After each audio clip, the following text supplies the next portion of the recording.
Bonjour et bienvenue dans cette nouvelle vidéo qui va vous parler d'une nouvelle fonctionnalité de code audit. Donc cette nouvelle fonctionnalité va être une fonctionnalité essentielle pour les développeurs, les entreprises et surtout ceux qui mettent les produits en ligne pour plusieurs clients.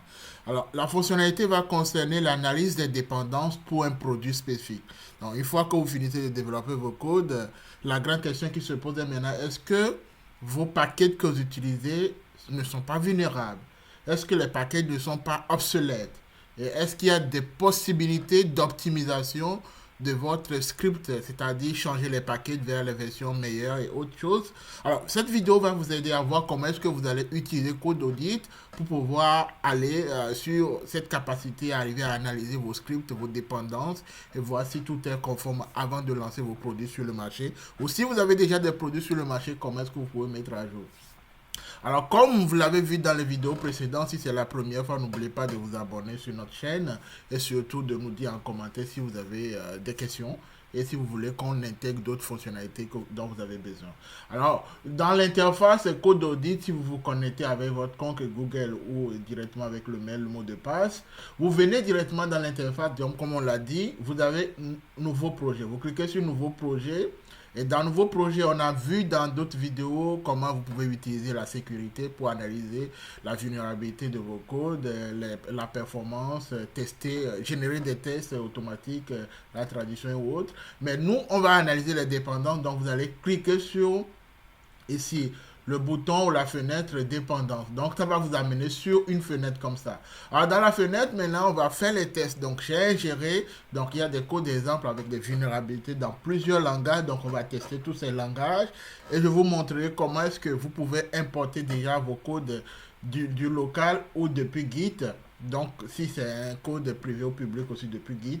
Et voir les vulnérabilités. Donc, on ne va pas perdre le temps. On va commencer par le test, on va décortiquer étape par étape comment est-ce que vous allez avoir vos résultats, que signifient les résultats, les métriques qui sont là et les détails. Alors, la page est en bilingue, donc par défaut, je le laisse en français.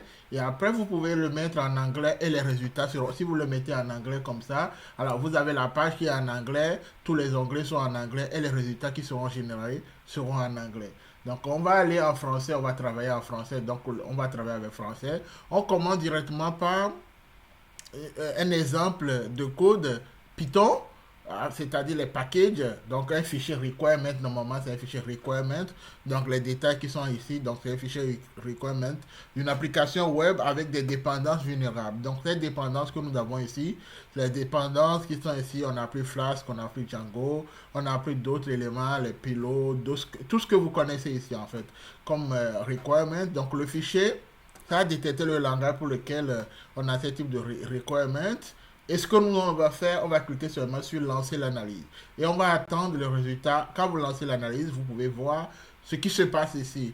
Donc, les détails seront détectés. Et après, vous aurez les résultats avec tout. J'attends le résultat. Je vous montrerai à peu près ce que nous avons dans les résultats. Pour chaque différent langage, comment est-ce que vous pouvez l'utiliser. En plus, on verra dans les détails. Donc, le résultat est là. On a le résultat facilement. Donc, ici, on a les métriques. Donc, les métriques qui nous parlent directement par rapport à notre package que nous avons uploadé. Donc, ici, on voit, on a au total 10 dépendances. Donc, les 10 dépendances, on a détecté parmi les 10 dépendances des vulnérabilités. Donc, on a 9 vulnérabilités qui sont un peu risquées et on a un package obsolète avec un score de vulnérabilité qu'on peut avoir. Donc, quand on viendra, on va prendre, donc quand vous venez ici normalement dans le fichier, donc vous allez voir, on a utilisé Flask avec la version de Flask qu'on a utilisé, Django, la version et d'autres packages avec leur version. Pour que vous voyez comment est-ce qu'on définit normalement les package dans un code pour être sûr que notre package n'est pas vulnérable.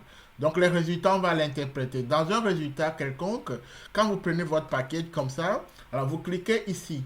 Donc vous cliquez ici qui va vous aider. Hein. Il va vous aider. On attend, ça s'affiche bien.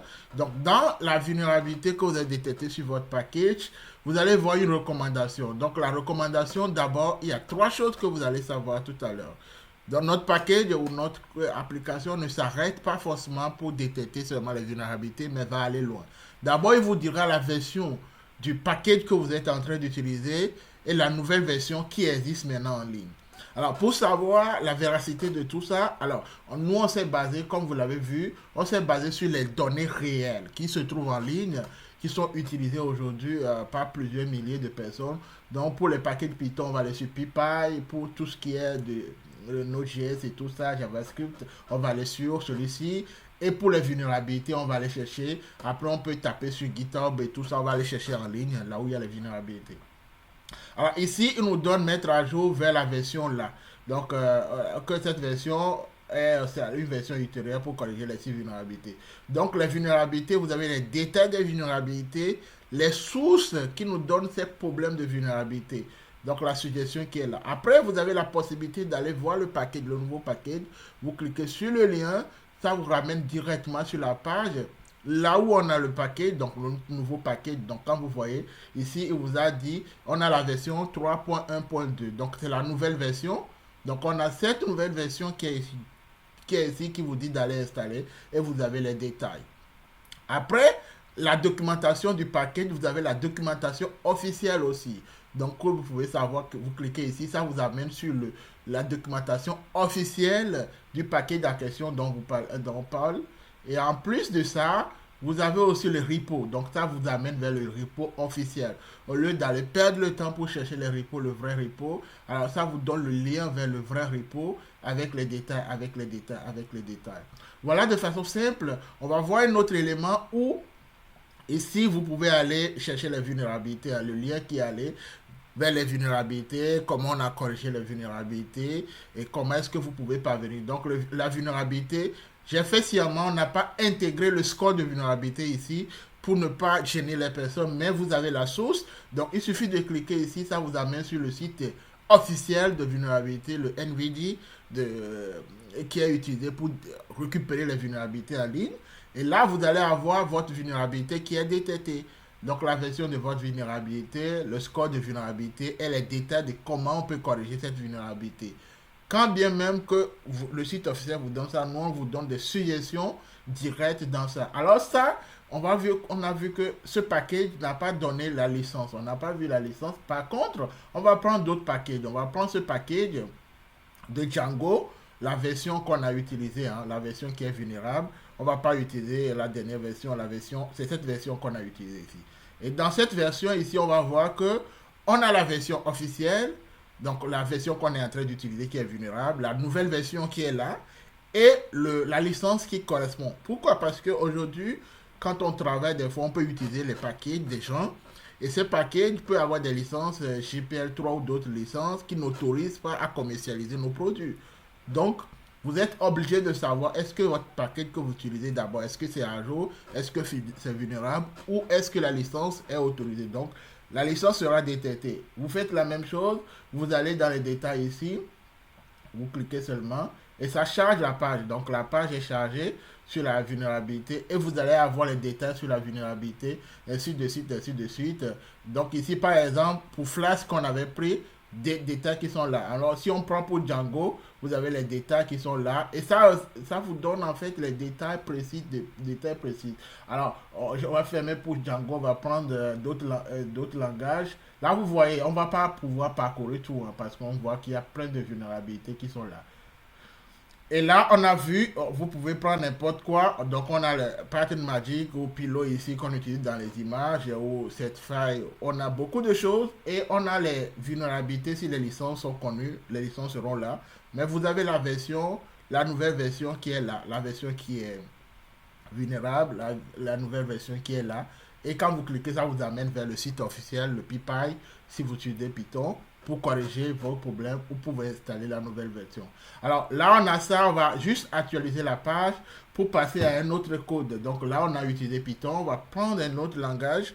Donc on va tester tous les exemples ici. Donc on prend le Node.js ici. Donc Node.js ici, en fait, le code, on va tester. On va faire la même chose, on lance notre analyse seulement et on attend le résultat. Donc, on va tester tout ça. Après, vous pouvez utiliser vos codes aussi comme vous voulez. Et après, chaque fois, c'est mieux. Comme ça, quand vous travaillez, de créer bien vos fichiers de package avec les versions que vous utilisez sur le projet. Comme ça, vous êtes sûr de savoir si votre projet est vulnérable, si vous avez des problèmes de vulnérabilité dans votre projet. Alors, on a utilisé celui-ci, donc on a détecté directement ici le nombre de vulnérabilités, le score, et ici les paquets qu'on utilise. Donc on prend ce paquet, par exemple, la vulnérabilité, elle est faible, donc, mais on peut voir la licence. Donc on a vu la version du paquet qu'on utilise, la nouvelle version qui est là, et la licence qui est là. Donc on va ici, je ne vais pas parcourir. À chaque fois, vous avez la même chose. Et puis pour d'autres langages, s'il y a un bug tracker, c'est-à-dire si on tue les bugs aussi, le lien sera donné. Vous allez aller directement, ça va nous amener sur la page officielle pour traquer les bugs. Donc ici, on traque les bugs, on voit comment les bugs sont là, comment les bugs sont corrigés. Si on est curieux, on va voir beaucoup plus de choses. Alors là, il n'y a pas que ça, vous pouvez aller sur la page officielle, la page du paquet, du repo dans lequel ça se trouve. Et là où ça se trouve la vulnérabilité, les autres références qui sont là. Il n'y a pas que le NVD, il y a le CVE, Metri, vous pouvez trouver ça au osv.dev. Vous pouvez trouver les vulnérabilités, les suggestions qui sont données et corriger vos paquets. Alors on va passer à un autre langage, on va juste actualiser aussi la page pour ne pas garder quoi que ce soit en cache et pouvoir vraiment travailler. Là on a vu Python, on a vu Node.js, on va prendre Java. Simple, donc le fichier c'est un fichier de configuration XML pour Java.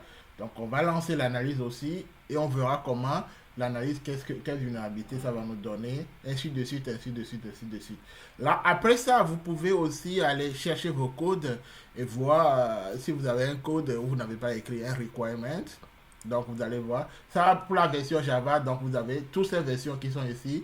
Les versions sont bonnes. Donc, il nous dit cette partie, elle est bonne. Donc, on ne connaît pas la nouvelle version puisqu'on n'a pas un package qui nous définit ça. Nous, on va aller là où il y a la nouvelle version. Donc ici, il y a le problème. Donc le type de sévérité, si c'est élevé ou pas. Donc il y a une classification de sévérité qui sont là.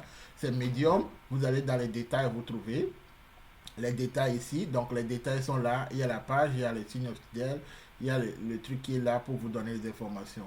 On a l'exemple simplement pour vous donner comment est-ce que vous pouvez parvenir à vraiment sécuriser vos applications, vos codes. Là, on va passer à Go, Rust et on va aller jusqu'à Ruby. Et après, on vous laisse la main tester chez vous, de liker notre vidéo, de mettre un commentaire. Surtout quand vous allez utiliser la plateforme. Pour le moment, on va intégrer l'utilisation d'un fichier. Et d'ici la fin d'année, on va intégrer l'utilisation de la plateforme pour analyser tout un code tout un code, donc un projet proprement dit. Et à partir de ce projet, vous pouvez savoir si votre code ne va pas bien, si le projet est vulnérable, si on peut l'attaquer, quel type d'attaque on peut avoir. Donc on actualise la page, on va passer sur Go. On passe sur Go. Le Go est détecté, donc le langage sera détecté, la manière dont le fichier est configuré, donc le fichier de configuration. Ceux qui travaillent en entreprise savent déjà. Donc les détails sont là dans le code d'exemple pour que ça vous aide à voir comment est-ce que tout fonctionne. Et vous allez pouvoir aller loin et analyser votre code et voir les choses. Donc on attend ça. Donc là, vous avez la même chose. On va pas aller dans les détails affichés, mais là, par exemple, il a pris le code ici, c'est vulnérable. Donc la vulnérabilité, là, vous avez vu la vulnérabilité. Donc on va juste analyser, revenir. Je vais relancer le code Go, puisque j'ai cliqué sur autre chose qui m'a amené là, le lien.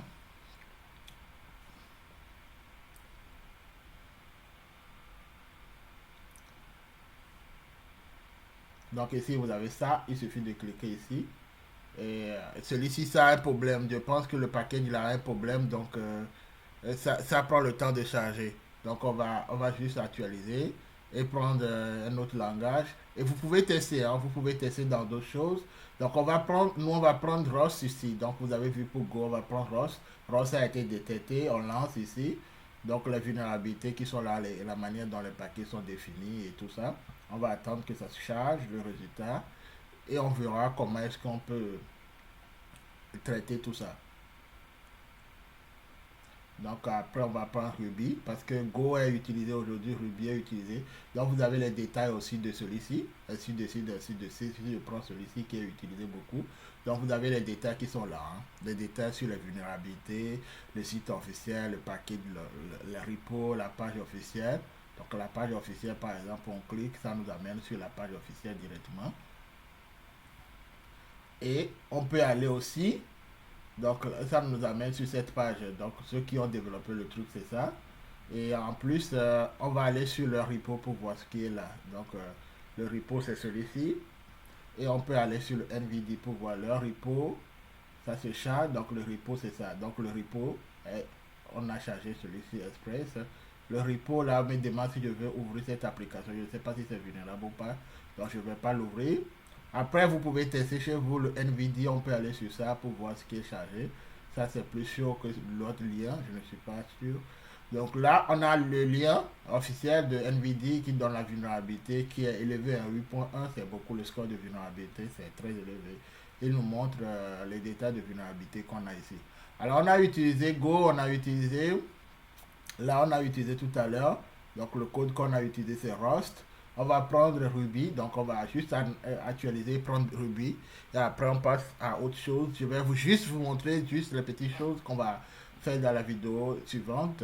Donc, ici, on a pris Rust et Ruby. Ruby a été chargé. Donc, on clique ici.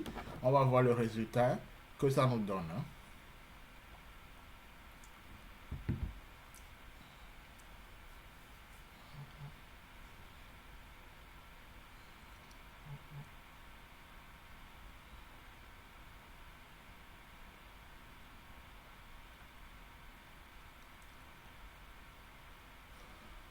Alors, on a la même chose pour ce qu'on a eu à Ruby. Alors, il y a une chose que je dois préciser dans les choses, c'est que quand vous voulez détecter les vulnérabilités ou analyser les dépendances de votre code, vous ne pouvez pas écrire les packages sans mettre la version que vous utilisez. Donc, la version que vous utilisez aujourd'hui, c'est ça qui va permettre de détecter vraiment pour voir si cette version, elle est vraie, elle est vulnérable ou elle n'est pas vulnérable. Et si elle est vulnérable, est-ce que c'est déjà corrigé, quelles corrections on apporte et quelles sont les suggestions, les autres suggestions qu'on vous donne. Donc, le plus important, c'est de définir bien ces fichiers de configuration, les requirements que vous allez utiliser sur votre projet. Et après, analyser. Si vous avez déjà le projet en ligne, analyser pour voir si vous n'êtes pas vulnérable. Et à partir des détails qui sont donnés, vous pouvez procéder à la correction sur le site officiel, sur les documentations officielles et autres. Après, si vous avez un code, je vais prendre un exemple, je prends un code comme ça. Donc, je vais aller juste chercher un code simplement. Un code que j'ai ici, je vais prendre un code sur quelque chose sur lequel je travaille. Je ne sais pas, je vais prendre quelque chose de... Ok, je vais prendre un code de prototype que j'utilise pour faire la vérification de quelque chose. Donc, le code charge celui-ci facilement. Là, c'est pas un code très très long.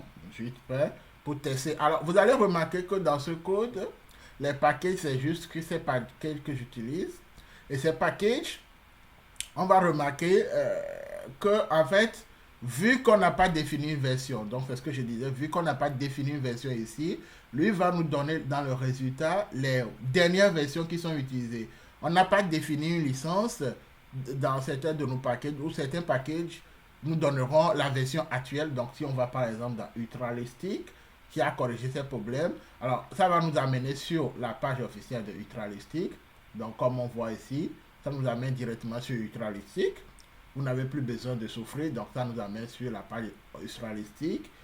Ça nous amène sur la page de leur documentation. Donc, on a la page officielle de Ultralistic et on a la page de documentation. Donc, ça nous amène sur la documentation. Ensuite, là, je peux aller voir le repo. Donc, pas besoin d'aller écrire. Donc, vous cliquez ici. Ça nous amène directement sur les repos aussi. Le repo de Ultralistic facilement. Donc, vous avez le repo qui est là facilement, puisqu'il prend que les données réelles, pas des données fictives, et les bugs qu'ils ont corrigé, les différents bugs, il nous dit, et la licence qu'ils utilisent aussi, AGPL3, donc il vous dit, j'utilise telle licence, et ça vous aide à répondre à vos besoins, donc tout ce qu'ils ont eu comme problème, comment ils sont traqués, tout est là, donc vous le trouvez, après l'analyse de vos dépendances, vous avez tout dans la vidéo. J'espère que la vidéo vous a aidé, ça vous aidera beaucoup à répondre à vos besoins, d'analyse de dépendance dans vos projets et éviter de tomber dans le problème de vulnérabilité pour que vos projets soient attaqués. Arriver à détecter les codes obsolètes dans vos applications et à arriver à voir comment vous pouvez optimiser vos projets. Alors, n'oubliez pas de vous abonner surtout, d'aller sur notre site codeaudit.techsolid.fr, c'est le site officiel qui concurrence beaucoup de choses. Vous allez vous-même vous rendre compte. On n'a pas que le service de dépendance, nous avons plusieurs services. Donc, quand vous travaillez, vous aurez les projets récents que vous avez faits. Alors, une chose à noter, les codes ou les choses ne sont jamais enregistrées sur nos serveurs. Une fois que vous finissez, alors vous allez remarquer quand vous cliquez ici, ça ne va plus analyser parce que les choses ne sont pas stockées. Donc ça va vous amener seulement sur la page ici où vous avez les services. Donc parmi les services, vous pouvez analyser la vulnérabilité de votre code par les dépendants du code. Hein. Quand vous cliquez ici, alors vous avez les détails, analyser les vulnérabilités. J'ai déjà fait une vidéo sur ça. Vous pouvez analyser la performance de votre code, générer des tests. Donc parmi les tests, vous avez les tests unitaires, les tests d'intégration, de performance et autres. Revenir, faire autre chose. Donc je vais vous montrer, vous pouvez faire une traduction du code. Dans votre code, vous le chargez, ça prend un langage d'un autre langage vers un autre langage. J'ai fait une vidéo sur ça. Alors, on va venir aussi analyser d'autres types. Donc, la documentation qui est importante parce que vous tombez sur un nouveau projet, vous n'avez pas de documentation et vous allez passer des heures, des jours pour comprendre. Vous n'avez plus besoin, il suffit d'exporter, soit localement, donc à partir de ceci, ou soit par guide directement et vous chargez. Vous pouvez charger, analyser le code, soit par une documentation technique, utilisateur, ou si vous voulez installer le projet, vous ne savez pas comment on installe les choses. Ici, vous allez le guide d'installation dans l'application à partir des éléments.